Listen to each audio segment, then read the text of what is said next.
Selamat datang di Seven Sin Podcast. Perkenalkan, saya Resid Kiwibisana dari Fakultas Psikologi, kelas di Psikologi angkatan 2024 kelas E. Di sini juga ada teman saya, namanya. Oke, sebelumnya perkenalkan nama saya Fikri Fadila, guys.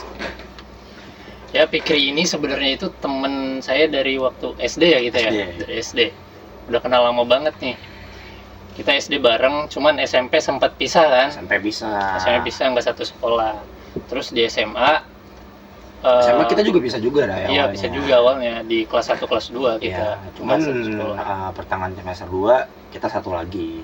Ya Satu karena, SMA lagi. karena saya pindah ke Iya, benar-benar dia sekolah. pindah, guys. Adalah problem lah. Ada problem ya. Terus juga di sini di Seven Sin Podcast ini kita bakalan ngebahas nih seputar PIO. Oke. Nah, PIO ini Pik, singkatan dari Psikologi Industri dan Organisasi, Pik. Oke, apa sih si PIO ini? Apakah ada dibagi menjadi 2 segmen atau gimana? PIO itu udah dibagi jadi 2 segmen. Yang pertama itu ada PIO dari industri sama PIO organisasi. Oke. Tapi sebelumnya kita bahas dulu nih apa itu PIO industri, Ya, psikologi industri. Boleh. Memperdalam dulu ya kita Iya, tentang si satu-satu PIO ini. lah. Oke, kita bahas satu-satu ya, guys. Kita bedah. Jadi psikologi industri dan organisasi itu adalah cabang ilmu psikologi, Pik. Oh, Yang jadi sorry. Jadi dia bercabang ya? Iya, bercabang. Oke. Yang fokusnya tuh pada perilaku manusia di tempat pekerjaan. Oh, oke. I see. Nah, biasanya tuh kita menggunakan prinsip-prinsip psikologi untuk meningkatkan efektivitas operasional dan juga kesejahteraan karyawan, Pik. Oke, berarti si PIO ini tuh secara tidak langsung kayak meningkatkan suatu kinerja bagi seorang karyawan ya. Betul. Oke, kayak mungkin cukup menarik ya untuk dibahas pada malam ini ya, Menarik. guys ya. Tapi sebelumnya saya mau nanya nih. Jadi kayak ini tuh bahas HRD aja kah atau gimana? Atau emang kayak gimana gitu? Si PIO ini tuh gimana? Sebelum bahas lebih lanjut, mending minum dulu deh. Oke, kita minum dulu ya. Itu seret kan?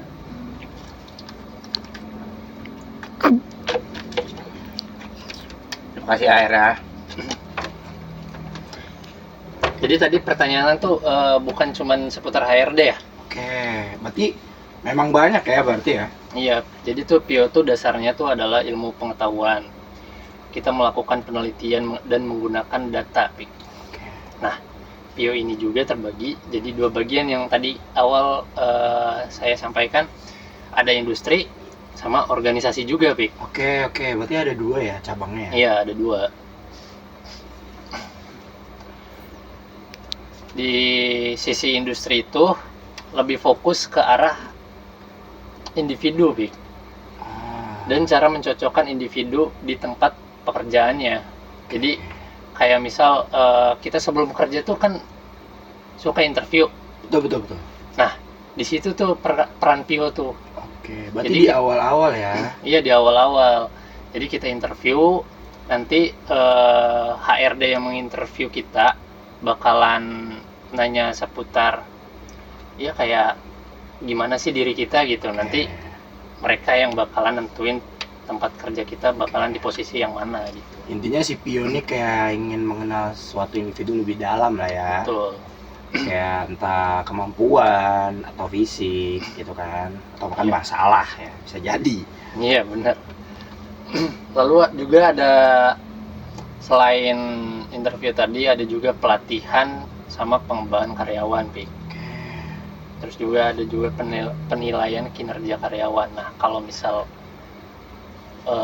pelatihan atau pengembangan karyawan itu sebenarnya saya kurang tahu sih ya, soalnya saya juga kan belum ada pengalaman di tempat kerja bagaimana. Iya betul, karena kita juga masih semester 3 ya guys ya. Iya, belum jadi belum magang lah Belum magang intinya. Oke, sorry gue potong. Berarti si bagian pelatihan dan pengembangannya itu fokusnya kayak ningkatin entah skill dari individu yang belum bekerja ya berarti ya. Betul, Pik. Oke. Jadi itu tuh memastikan kualitas individu yang masuk dan bekerja. Oke. Di sisi lain juga, selain industri tadi, ya, satunya apa tadi? penilaian Organisasi. karyawan. Oh, Organisasi dong. Oke. Nah, di sisi organisasi itu, Pik, Oke. konteks fokusnya itu lebih ke arah sosial. Jadi kan tadi individu sebelumnya industri itu kan Masuknya lebih ke individunya ya, perorangan lah iya, ya. perorangannya. Oke. Nah, kalau organisasi ini lebih masuknya ke konteks sosial di tempat kerja, Ataupun dalam kata lain per kelompok. iya, per kelompok. Oke. Ini tuh ngebahas kayak hal-hal kayak kepemimpinan, terus motivasi kerja, sama bagaimana lingkungan secara keseluruhan mempengaruhi orang di tempat kerja itu, Pi. Berarti secara tidak langsung tuh si bagian organisasi ini tuh kayak meliputi entah kebersamaan, entah Iya. kerja sama gitu kan. Iya, betul. Entah yang bareng-bareng gitu kan. Bareng-bareng. Oke. Bukan cuma per individuan aja. Oke. Lanjut dong. Untuk yang bikin organisasi nih, masalahnya kan di sini organisasi itu kan per kelompok kan. Iya. Nah, untuk melihat lebih besar atau kayak gambarannya gimana, ibaratnya kalau kata pepatah kan don't judge book by cover kan. Berarti kalau misalkan organisasi ini hanya melihat dari awalnya aja, dari gambaran seseorang yang akan memasuki organisasi yang itu kelompok. Nah, itu tuh bagaimana gambaran yang untuk lebih luas dan lebih besarnya itu gimana? Sebenarnya, Pik, psikologi organisasi itu bukan cuman awalnya aja sih. Oh ya? Iya. Oke. Kayak tadi saya bilang, psikologi organisasi itu sebenarnya kan lingkungan kerja. Jadi kalau misal kita udah masuk ke lingkungan pekerjaan, mau itu di bidang kita bekerja di bidang gudang atau di bidang kayak manajemen atau apa gitu, itu udah termasuk sama organisasi. Soalnya kan sudah berkelompok kita tuh. Intinya ruang lingkup lah ya. Iya, salah satu ruang lingkup itu ya organisasi ya guys ya. Gitu, kalau misalkan perusahaan ngalamin banyak pergantian karyawan gitu, atau karyawannya sering burn out. Oke. Nah, seorang psikolog organisasi itu akan menganalisis budaya kerjanya dan gaya kepemimpinan di sana. Oke, berarti bakal dianalisis lah ya si perusahaan itu tuh, dilihat Iya, lah datanya. Si perusahaan ini tuh bakal toksik enggak gitu loh. Betul. Mereka tuh bakalan nyari tahu, Pik. Akar masalahnya tuh secara sistematis bakalan dicari tahu sampai akar-akarnya tuh. Wih, berarti bagus ya dari si psikologi organisasi ini. Iya, bagus. Tapi bukan berarti yang industri itu nggak bagus ya, teman-teman. Bagus semua kok, dua-duanya. Bagus semua. Terus juga menyelesaikan masalahnya tuh kayak dengan cara survei, terus fokus gap, sama data untuk memberikan intervensi yang lebih tepat lagi, Pik. Nah, tujuannya tuh ngebuat organisasi lebih efektif dan karyawan juga bisa jadi lebih sejahtera lagi, Pik. Berarti bagus dong ya. Bagus. Itu bagus banget sebenarnya organisasi tuh kalau misalkan diterapkan dengan baik. Cuman kan kita di negara Wakanda. Iya, betul guys. Kayak yang dimana orangnya tuh saling bersaing gitu loh. Jadi kayak susah lah buat kita tuh untuk saling berkelompok. Jadi mungkin kemungkinan orang ya, atau kemungkinan besar salah satu orang gitu, mungkin kalau misalkan masuk ke psikolog ya, mereka bakal lebih milih ke industri lah. Betul. Nah, untuk Rai sendiri nih, bakal milih industri atau organisasi nih untuk depannya? Kayaknya buat kedepannya saya nggak bakalan ke PIO sih deh. Oke, kenapa tuh kalau boleh tahu? Bakalan ke pendidikan deh, cuman kita kan ini materinya PIO ya, bukan ke pendidikan. Nanti kita bahas PIO. Bahas di next video lah. Oke, next video kita bahas yang ke pendidikan aja. Oke, berarti di dalam PIO ini tuh mencakup beberapa aspek lah ya. Seperti yang saya lihat di sini ya guys ya. Entah itu kepemimpinan, entah itu motivasi kerja, ataupun budaya perusahaan dan komunikasi. Berarti emang organisasi ini tuh range untuk istilahnya untuk range produktifnya itu lebih besar ya daripada industri, gitu Iya. kan? Oke, paham. Terus juga Pik, menurut saya gitu ya, Pio tuh bidang yang kalau menurut saya pribadi gitu ya, nggak tahu kalau menurut orang lain, Oke. bakalan win-win solution gitu. Kenapa tuh? Ya kayak penjelasan tadi aja, kalau misalkan diterapkannya benar, pasti karyawan bakalan sejahtera, Pik. Oke, berarti istilahnya 50-50 lah Iya, ya. 50-50 kalau misalkan 50-50, guys. benar. Betul. Tapi untuk menurut saya pribadi ya, karena saya orangnya ibaratnya merangkul gitu loh. Mungkin saya akan ke organisasi juga ya jika saya memilih jurusan psikolog. Tapi sayangnya kan beda jurusan lah ya Beda jurusan. Oke, nggak apa-apa.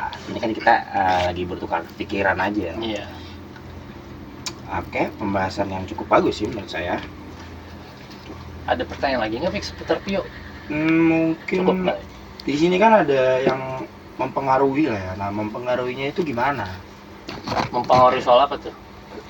Kita bahas yang organisasi dulu ya teman-teman. Di sini kan ada tertulis kayak lingkungan kerja itu secara keseluruhan mempengaruhi orang. Jadi berarti si PIO ini atau si bagian organisasi ini tuh bakal kayak itu kan bakal mencakup suatu ruang lingkup seorang pekerja. Nah itu tuh mempengaruhinya tuh seperti apa?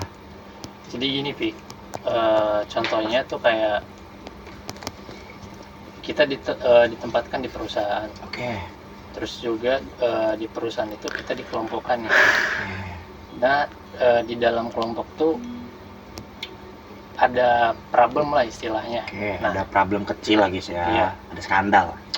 Seorang psikolog organisasi yang mencakupnya sosial lingkungan tempat kerja itu yang bakalan mengatasi problem itu. Jadi nanti setiap karyawan di tempat kerjanya bakalan ditanyain satu-satu sama dia. Oke, bakal dicek Secara- satu-satu lah iya. ya, secara keseluruhan ya Secara pastinya. keseluruhan. Kita cari gitu kan, di mana akarnya, di mana dalangnya gitu kan. Betul. Oke. Pembahasan cukup bagus ya. Mungkin untuk dari ranah industri nih, untuk ranah industri sendiri apa ya yang ingin saya tanyakan? Industri kan seperti yang Rai bilang itu kan individu ya. Iya. Misalkan si individunya ini problem bermasalah, entah kayak contohnya kan di perusahaan A, si orang ini tuh dia entah sering absen atau sakit-sakitan terus, nggak pernah masuk lah intinya. Kan kalau si organisasi ini tuh bakal dicek gitu kan secara keseluruhan satu persatu orang. Kalau si industri ini tuh gimana cara kayak ngatasinnya gitu? Paling kalau misalkan industri itu setahu saya ya, Pik, jadi seorang individu belum memasuki ruang lingkup tempat pekerjaan, Pik. Oke. Jadi industri itu dinilai secara individunya tuh sebelum masuk ke ruang lingkup pekerjaan. Oke. Setelah sudah masuk itu termasuknya ke psikologi organisasi. Oke, berarti intinya tahap awalnya itu industri ya. Iya. Berarti misalkan saya mau kerja nih, berarti itu maksudnya saya tuh bakal ke ranah industri dulu, baru setelah Betul. diterima atau mungkin setelah kontraknya berlanjut saya mungkin akan masuk ke organisasi gitu ya. Betul. Oke. Menarik. Oke, mungkin itu saja sih yang saya tanyakan. Udah cukup. Ya semoga aja pembahasan kita berdua kali ini bermanfaat buat bagi yang nonton. Bakalan masuklah ilmunya gitulah. Insya Allah bakalan bisa diterapin juga ke teman-teman yang semuanya yang bekerja, yang nonton bekerja. Iya, ataupun yang ingin bekerja, jangan buat problem lah kalian guys. Iya. Kerja yang benar. Jangan apa mulu. Karena menurut saya tuh lebih baik pusing atau capek kerja loh daripada capek nganggur.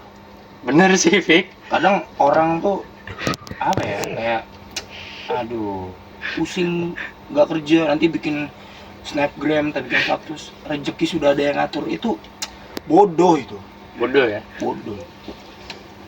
Lebih baik pusing karena bekerja.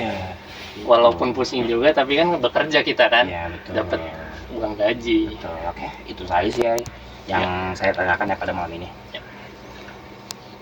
Udah cukup. Oke guys, sekian Seven Scene podcast episode pertama ini. Sampai jumpa di next video kalau misalkan masih sempat dan masih ada, kita bakalan bikin lagi podcast lagi. Next video ya, Iya, soalnya aja. Ngatur waktunya susah, dia dari Jakarta. LDRan jauh kita. Oke. Makasih Makasih ya. Yuk.